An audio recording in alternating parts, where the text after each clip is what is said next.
Hello and welcome friend to you again in the commerce point. Friends, आज हम आपके लिए लाए हैं अपनी नई वीडियो जो कि रिलेटेड है आपके subject financial management. Financial management की हमने पीछे भी कुछ वीडियोस बनाई हैं, आपको आप चाहें तो उन्हें भी फॉलो कर सकते हैं। और उसमें हम लोगों ने आपसे बात करी थी कि भाई फाइनेंशियल मैनेजमेंट क्या होता है, डिसीजन कौन कौन से हमारे फाइनेंशियल मैनेजमेंट के अंतर्गत लिए जाते हैं।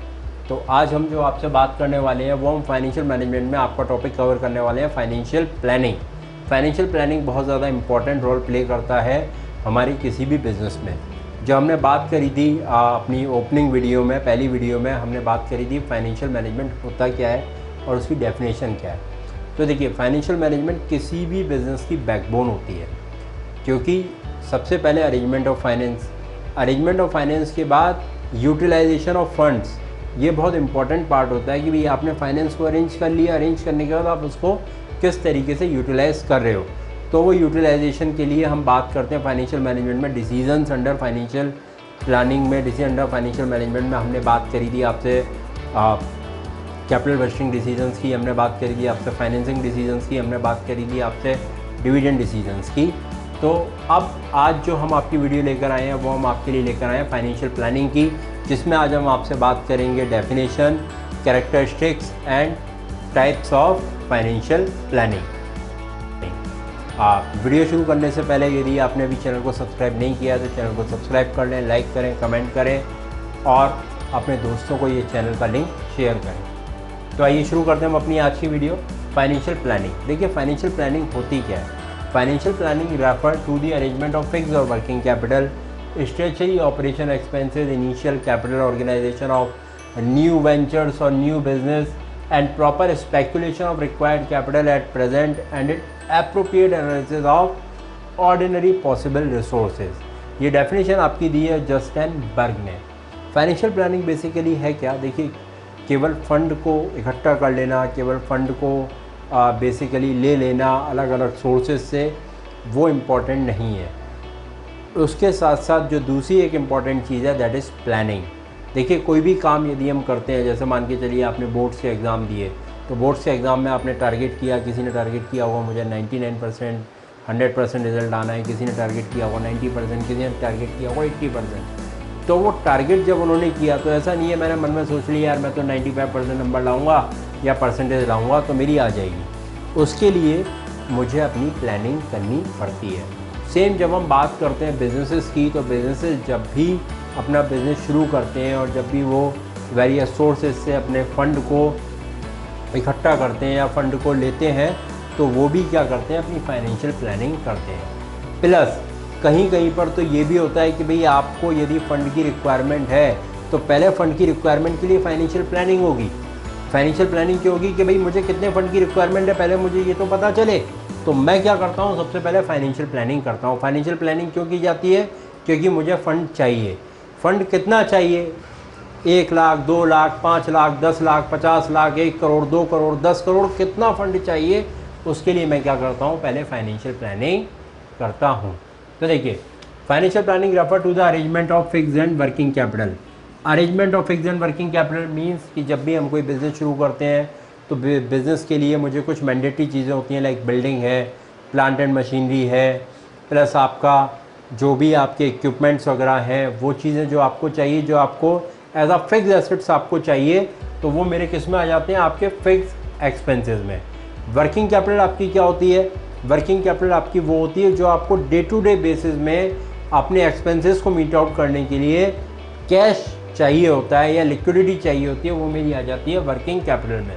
लाइक आपके यहाँ पे लेबर प्रोडक्शन कर रही है तो लेबर को आपको डेली बेसिस पे पेमेंट करना है, या जो भी आपका सप्लायर से सामान आ रहा है उसको कैश पेमेंट करना है। तो ये सब सारी चीज़ों की रिक्वायरमेंट के लिए मुझे क्या करना पड़ता है, वर्किंग कैपिटल भी पता करनी होती है कि भाई मेरे को कितनी वर्किंग कैपिटल डेली बेसिस पे चाहिए होगी। देन सेकंड पॉइंट होता है मेरा strategy operation expenses. Strategy operation expenses मतलब कि जो मुझे एक्सपेंसेस करने ही करने हैं, जिनको एक्सपेंसेस किए बिना मैं क्या नहीं कर सकता, मैं अपने बिज़नेस को शुरू नहीं कर सकता। तो वो एक्सपेंसेस मेरे कितने के होंगे, वो सब सारी चीज़ें हम फाइनेंशियल प्लानिंग में इंक्लूड करते हैं। नेक्स्ट पॉइंट होता है initial capital organisation of new innovative business.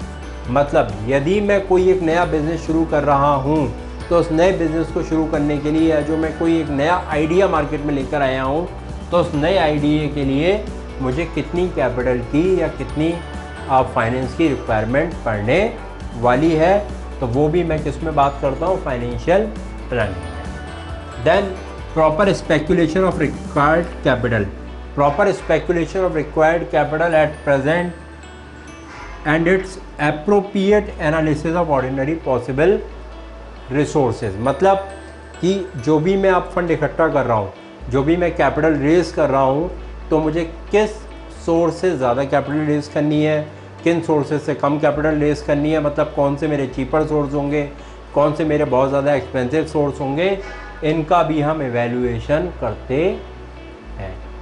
Like equity share के थ्रू मुझे कैपिटल ज़्यादा लेनी है, प्रेफरेंस शेयर के थ्रू मुझे कैपिटल ज़्यादा लेनी है, या मुझे बॉन्ड इशू करने हैं, या मुझे अपने डिबेंचर इशू करने हैं, उसके थ्रू मुझे ज़्यादा कैपिटल लेनी है, या मुझे कितना कैपिटल मिक्स बनाना है। यदि मैं प्रॉपर बात करूं तो कितना कैपिटल मिक्स बनाना है, वो भी हम बात करते हैं अपनी फाइनेंशियल प्लानिंग में। तो ये मेरी जो डेफिनेशन है, वो डेफिनेशन हमें दी है जस्टिन बर्ग ने। आगे अब हम आपसे बात करेंगे types and characteristics of financial planning. बात करें टाइप्स ऑफ फाइनेंशियल प्लानिंग की, तो फाइनेंशियल प्लानिंग मेरी 3 तरीके की होती है: short term financial planning, medium term financial planning और लॉन्ग टर्म फाइनेंशियल प्लानिंग। यदि हम शॉर्ट टर्म की बात करें, लेस देन 1 ईयर, यदि हम कोई प्लानिंग करते हैं जो कि लेस देन 1 ईयर के लिए है, दैट कम्स अंडर हमारी शॉर्ट टर्म फाइनेंशियल प्लानिंग। यहाँ पर हम सबसे ज़्यादा फोकस करते हैं लिक्विडिटी पे कि भाई हमें लिक्विडिटी चाहिए होती है, क्योंकि शॉर्ट टर्म फाइनेंशियल प्लानिंग हम कर रहे हैं तो बहुत ज़्यादा कैश का इनफ्लो और आउटफ्लो हमारा रहेगा। सेकंड होता है मेरा medium term financial planning. Medium term financial planning जो होती है वो मेरी शुरू होती है more than 1 year and less than 5 years.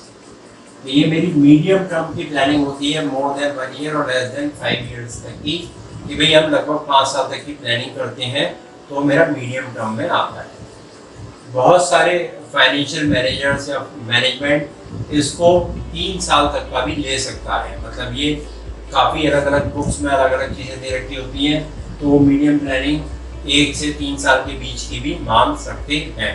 तो हम जो प्रेफर करते हैं वो हम प्रेफर कर रहे हैं भाई कि मोर देन 1 ईयर और लेस देन 5 ईयर, ये हमारा मीडियम टर्म होता है, जो कि फाइनेंस के लिए उपयुक्त और सही माना जाता है। तीसरा होता है हमारा long term. Long term financial planning की यदि हम बात करें तो that is more than 5 year. More than 5 year means कि ये 5 साल और इसके बाद कोई लिमिट नहीं है, 10 साल, 15 साल, 20 साल, 25 साल, आपका ये मेरा लॉन्ग टर्म फाइनेंशियल प्लानिंग में आता है। अब देखिए, कोई भी काम आपको करना है, वो काम आपका डिपेंड करेगा कि भाई आपको यूजेस ऑफ फंड किस हिसाब से, या वो जो काम आप जो कर रहे हो या जो आप बिजनेस की एक्टिविटी कर रहे हो, वो बिजनेस की एक्टिविटी आप कितने टाइम पीरियड के लिए कर रहे हो। तो वो टाइम पीरियड आपका डिसाइड करता है कि भाई यदि आपका शॉर्ट टर्म का टाइम पीरियड है तो वो 1 साल के अंदर का होगा, मीडियम टर्म का तो लगभग 1 साल, 2 साल या 5 साल का होगा, लॉन्ग टर्म का है तो 5 साल से ज़्यादा की आप फाइनेंशियल प्लानिंग कर सकते हो। क्या यहाँ पर हमने टाइप्स की बात करी, कि टाइप्स में हम ये देखते हैं कि भाई जैसी मेरी फाइनेंशियल प्लानिंग होगी, लाइक शॉर्ट टर्म की होगी, मीडियम टर्म की होगी और लॉन्ग टर्म की होगी, उसी हिसाब से मुझे अपनी फिक्स कैपिटल और वर्किंग कैपिटल के अरेंजमेंट करने होंगे। यदि हम शॉर्ट टर्म प्लानिंग कर रहे हैं तो मेरे को वर्किंग कैपिटल ज़्यादा चाहिए होगी। यदि मैं मीडियम टर्म प्लानिंग कर रहा हूँ तो मुझे लगभग सेम रेशियो में या 70% आपकी फिक्स कैपिटल और 30% आपको वर्किंग कैपिटल, या जो भी रेशियो है वो आपको रखना पड़ेगा। प्लस लॉन्ग टर्म में हमें फिक्स एसेट बहुत ज़्यादा परचेज करनी पड़ेगी। क्यों? क्योंकि यदि हम लॉन्ग टर्म में जा रहे हैं और बिजनेस मैक्सिमम, जो भी आपने क्लास 11 में एक बिजनेस का प्रिंसिपल पढ़ा होगा, going concern entity. Going concern entity क्या कहती है कि भाई कोई भी बिजनेस जब आप शुरू कर रहे हो, वो इसीलिए नहीं कर रहे हो कि भाई मैं आज करूँगा और कल बंद कर दूँ। आप उसको लॉन्ग टर्म के लिए चलाने का प्रयास करते हो। लॉन्ग टर्म जब चलाने का प्रयास करते हो तो हम बात करते हैं किसी भी फाइनेंशियल प्लानिंग में लॉन्ग टर्म फाइनेंशियल प्लानिंग की। जहाँ पर जब हम लॉन्ग टर्म फाइनेंशियल प्लानिंग की बात करते हैं तो हम क्या करते हैं, छोटे से शुरू करते हैं, फिर हम बड़े हो जाते हैं। That comes under financial planning. इसका बेस्ट एग्जाम्पल आप ले सकते हो अमूल से। अमूल गुजरात में एक कंपनी शुरू हुई, छोटी सी, जो एक गाँव से शुरू हुई उसके बाद आज अमूल कंपनी ने पूरे इंडिया पे कब्जा कर रखा है, मतलब काफ़ी अच्छा उसका शेयर मार्केट है अमूल का, लाइक मिल्क प्रोडक्ट्स में और अदर प्रोडक्ट्स में। तो ये एक बेस्ट एग्जाम्पल है कि जो हम फाइनेंशियल प्लानिंग करेंगे, छोटे टर्म से शुरू करी, फिर मिडिल टर्म पे आए, फिर लॉन्ग टर्म पे आए, और हमने कैपिटल इन्वेस्टमेंट और कैपिटल एक्सपेंडिचर अपना बहुत ही बड़ा डिजाइन करना शुरू करा। तो ये मेरे थे टाइप्स ऑफ फाइनेंशियल प्लानिंग। अब हम बात करेंगे कैरेक्टरिस्टिक। फाइनेंशियल प्लानिंग की कैरेक्टरिस्टिक्स कैसी होनी चाहिए? सिंपल पॉइंट है पहला, सिंप्लिसिटी। भाई जो भी मैं फाइनेंशियल प्लानिंग करूँ उसमें सिंप्लिसिटी होनी चाहिए। सिंप्लिसिटी मतलब आसान होना चाहिए, आसानी से लोगों को समझ में आना चाहिए। जो हमारे मैनेजमेंट है या जो अदर लोग हैं, जो भी उसके यूजर्स हैं, उनको समझ में आनी चाहिए कि भाई फाइनेंशियल प्लानिंग किस किस तरीके से एग्जीक्यूशन किया गया है। Planning Forsyte. प्लानिंग फॉरसाइट मतलब दूरदृष्टि। फॉरसाइट मतलब दूरदृष्टि। दूरदृष्टि मतलब कि भाई हम कितनी ज्यादा दूर का सोच सकते हैं। मतलब यदि मान के चलो हम यदि आज कोई बिजनेस शुरू कर रहे हैं, तो हम कोई भी बिजनेस डे वन से प्रॉफिट अर्न नहीं करना शुरू करता। डे वन में उसकी कैपिटल लगती है, डे वन में उसका इन्वेस्टमेंट ज्यादा होता है, रिटर्न कम होता है। लेकिन जैसे जैसे वो बिजनेस बढ़ता जाता है वैसे वैसे उसमें प्रॉफिट बढ़ते जाते हैं। तो कोई भी बिजनेसमैन जो आज अपना बिजनेस शुरू कर रहा है, वो आज को देखते हुए नहीं, आने वाले 5 साल, 10 साल या 15 साल को देखते हुए करता है। जैसे आप लोग स्टूडेंट्स हो, जब स्टूडेंट्स अपने कैरियर का चुनाव करते हैं, वो कैसे करते हैं कि भाई यदि आज मैं 11th क्लास में या बीकॉम करता हूँ या बीबीए करता हूँ, तो आज जॉब की पॉसिबिलिटीज क्या है, एंटरप्रेन्योरशिप स्किल्स के लिए क्या क्या चीज़ें रिक्वायरमेंट है, वो आज की डेट में क्या है वो इम्पोर्टेंट नहीं है। वो आज से 5 साल बाद जब मैं बिल्कुल तैयार होकर मार्केट में जाऊँगा, जब मेरे पे मेरी सारी डिग्री, जब मेरे पे मेरा सारा एक्सपीरियंस, लाइक मेरी ट्रेनिंग्स वगैरह जब पूरी हो चुकी होंगी, तो उसके बाद मेरे पास क्या चीज़ ऐसी अवेलेबल है जो आज के 5 साल में वो यूज में आने वाली है। तो हम जो प्लानिंग करते हैं वो भी अपने कैरियर को लेकर भी हम जो प्लानिंग करते हैं वो भी आगे आने वाले 5 साल 7 साल जो भी हमारे शेड्यूल का टाइम होता है उसके बाद की हम प्लानिंग करते हैं कि हमें आगे चलकर ये बनना है। तो सेम बिजनेस भी करता है, भी फोरसाइटनेस देखता है कि भाई फ्यूचर में 2 साल बाद, 3 साल बाद, 5 साल बाद मुझे कितना प्रॉफिट इससे हो सकता है। Next full utility. जो भी फंड मैंने इकट्ठा किया, फाइनेंशियल प्लानिंग का मेन काम होता है कि जो भी फंड मैंने इकट्ठा किया वो प्रॉपर मेरे बिजनेस में अच्छे से यूटिलाइज हो पा रहा है या नहीं हो पा रहा है। तो full utility of funds, full utility of efficiency of and effectiveness of the worker हम देखते हैं। फ्लेक्सिबिलिटी। फ्लेक्सिबिलिटी क्या होती है? जब भी हम फाइनेंशियल प्लानिंग करते हैं तो उसमें हम फ्लेक्सिबिलिटी रखते हैं। फ्लेक्सिबिलिटी क्यों रखते हैं? क्योंकि मान के चलिए एकदम से यदि आपके प्रोडक्ट की डिमांड बढ़ गई, और जब आपके प्रोडक्ट की डिमांड बढ़ी तो आपको क्या चाहिए होगी? कैपिटल। क्यों चाहिए होगी? कैपिटल चाहिए होगी क्योंकि आपको क्या करना पड़ेगा, यदि आपको उस डिमांड को मीट आउट करना है तो उस डिमांड को मीट आउट करने के लिए आपके पास कैश होना चाहिए। कैश मीन्स वर्किंग कैपिटल होनी चाहिए, और वर्किंग कैपिटल होगी तभी आप रॉ मटेरियल सप्लायर से परचेज कर पाओगे। सप्लायर आपको हो सकता है 100% क्रेडिट पे ना दे, 5%, 10%, 15% कुछ आपको सप्लायर को पेमेंट करना पड़ेगा, लेकिन आप वो पेमेंट तभी कर पाओगे जब आपने फाइनेंशियल प्लानिंग में क्या रखी होगी?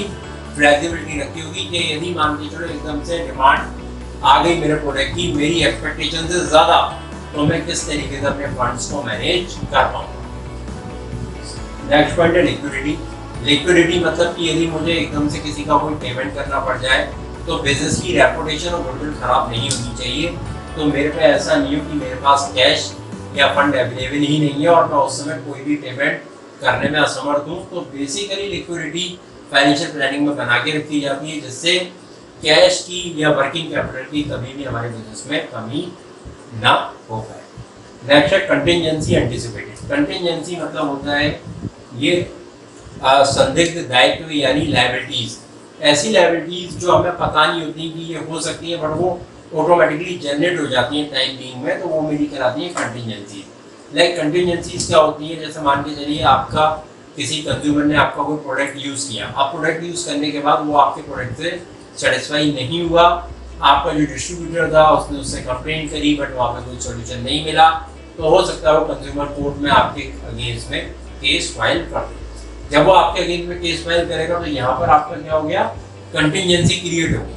कंटिंजेंसी कैसे क्रिएट हो गई कि भाई अब आपको एक लायबिलिटी क्रिएट हो गई कि भाई हो सकता है यदि आप कंपनी केस जीत जाएगी तो कोई दिक्कत नहीं है, बट यदि कंज्यूमर केस जीता तो कंपनी को कंज्यूमर को कुछ कंपनसेशन का पेमेंट करना पड़ेगा। जो वो कंपनसेशन का पेमेंट करना पड़ेगा वो लायबिलिटी कभी भी कंपनी ने एनालिसिस नहीं करेगी अपनी फाइनेंशियल प्लानिंग में।